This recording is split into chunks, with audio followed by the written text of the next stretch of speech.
Hello, I am Anita Robertson, and I am the author of Eiffel Spirit. My book is published by Deep Read Press. I was born and raised in New York and moved to California as a teenager with my family. I've read books since I was a child. My very favorite and first book that interested me in reading was Little Women by Louisa May Alcott. But once I put that book down, I was on to Five Little Peppers and eventually Nancy Drew, and I was just always reading. I've written poems and stories for years, and I really enjoy writing. To me, it purges my mind, and it's something I've just always done. I had a very full life. I've had 4 children and 7 grandchildren, and I currently live in the Inland Empire of California. I love to watch historical movies and TV shows, especially those series like The Tudors, which I'm currently in the middle of and find to be very entertaining as I read them. I like to crochet, mostly scarves and blankets, although my family has told me they have enough, especially since we live in Southern California, where it doesn't get very cold. But that's just one of the things I like to do. I'm also a forever Dodger fan, and I can't really help that since our family moved to Southern California in 1959, which was a year after the Dodgers did, and moved here from Brooklyn, being the Brooklyn Bums at the time. I love to travel, and I have been fortunate enough to have been to Dublin and London and Lisbon and other world capitals and cities, most notably maybe Paris, which I've been to more than once, and which inspired me to write a book that centered itself around that iconic tower. It just is a city of not just romance, but intrigue, and has so much history in it that I was just kind of taken back to wondering what it was like to live there at the turn of the 20th century. Which is a completely different lifestyle than the one we live today, but I could picture the city enraptured in that lifestyle when I was there. Well, let me tell you why I love to write fiction.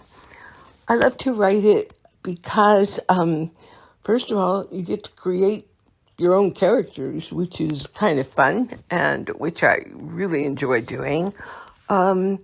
Easy for me to picture them as well as to create them. I can see them very vividly as I write about them. They become alive.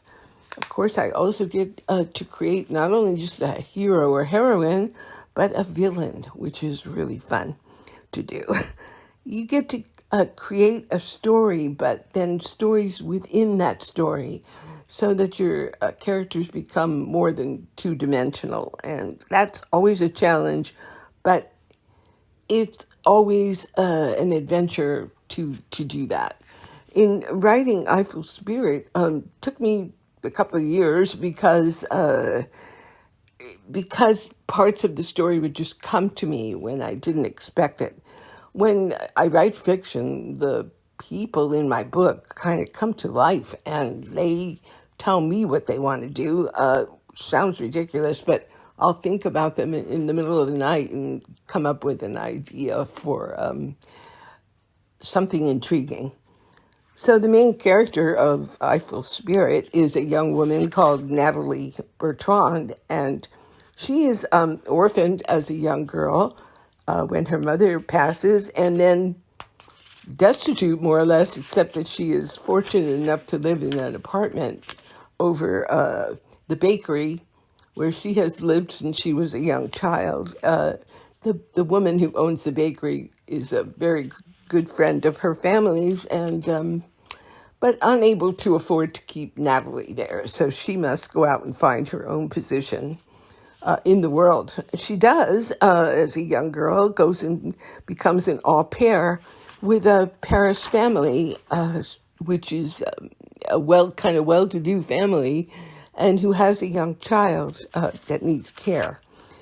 This is a whole new lifestyle for Natalie. She's never lived in a house like this. She's never even known people like this, but she's a young lady who is very even-tempered and mature, and the family accepts her and gives her a trial of basis with their young daughter.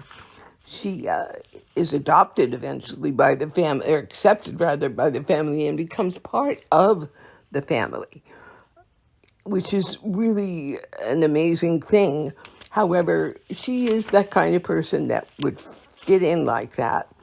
And the marvelous thing was that their home, being large and luxurious, even had an accommodation for her, so she was actually able to stay there. Had a bedroom on the ground floor next to the kitchen, and she becomes over time like a big sister to the child Celeste, who she is taking care of. She spends time with the child, playing games and playing with her dollhouse with her, reading her stories. She even puts on puppet shows with socks on her hands, and keeps the child happy, which is really nice because otherwise Celeste would be a lonely child. But her high society parents are even more impressed with the fact that Natalie teaches her lessons. She's in a preschool age. Natalie teaches her about where countries are located in the world, how to do basic math, and how to write her name and several other things, so that by the time she is ready for school, the child is more than ready to go out into that part of her life. So it's really nice that they're doing for each other, the family and Natalie, who has by now become quite a part of the family. The head of the house is a well-known Parisian attorney who works at home, and so even though he doesn't interact often with the family, he is known to Natalie and to a very respectable distance that she keeps from him. Whereas the child's mother and her communicate more often, and there is still a distance between them because Natalie is still considered a servant. So there's that. Eventually, there is another household member who becomes part of the household, which is Celeste's uncle, and there's now going to be an intertwining between him becoming romantically interested in Natalie while he's living there, and she is a type of young woman who is not going to get romantically involved considering her age, but also she does not want to lose that position in that household. Anyway, the story gets more complicated as Natalie discovers a devastating secret about Celeste's father, which she feels she can not share with the rest of the family because if her mother were to know it, and if it were to get out into society, it would be very devastating to their position in society. Then we have, of course, the character of the baker, Madame Fournier, which has been the person who took care of Natalie before she left to join this rich family. So she stays in the story as well. But a more important character is the Eiffel spirit. The spirit lives in the Eiffel Tower and has become a phantom of the city, which threatens the security of the people that live there. And they're afraid of him because the city is being terrorized on a fairly regular basis when young women are found murdered at the base of the tower, some dressed as brides or at least wearing bridal veils. So there's this terror.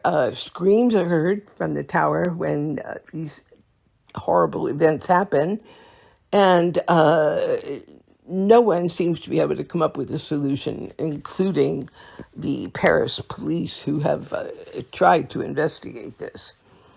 As the years pass in the novel, Celeste grows up, and Natalie winds up having a romantic liaison with the baker's son, who she's known all of her life. The book will hopefully keep you entertained in many different ways. You will hopefully want to know what happens to Natalie and, of course, to Celeste as the years go by. You'll want to know what happens regarding the spirit and whether he continues to terrorize the city. And you're going to just be so proud of Natalie, who starts out life as a person probably who doesn't look like she's going to go anywhere, and becomes empowered to make her own life, and does a very good job at it. Anyway, I hope you enjoy Eiffel Spirit, and thank you for listening. Goodbye.